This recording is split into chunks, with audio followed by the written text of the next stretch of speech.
We've got a V-dub Polo that is not starting. Gear lever is in park, but there is no start.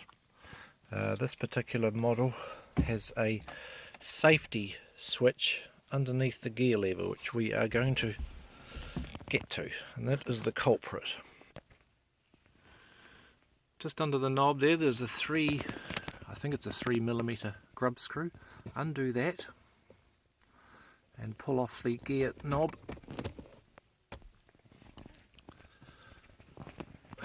Then get a flat screwdriver and just unclip the plastic cover.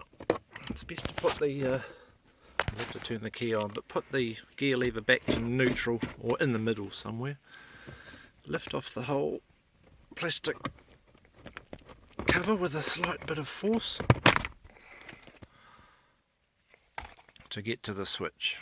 There is a clip on each side of the switch, which you push the two clips in and at the same time force the whole thing upwards to remove this whole piece.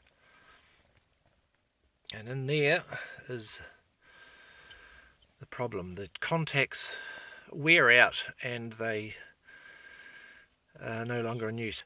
But in the end I have actually bypassed this with a piece of wire on the two outer terminals. I've just put a piece of wire in between it to bypass it for now until I find a new switch.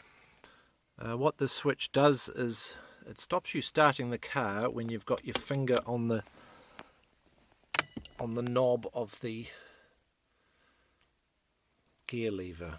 So in my opinion it's not really necessary. The car will still not start in either reverse or drive. It still has that safety switch working, so this should help a few people with the same problem. Good luck.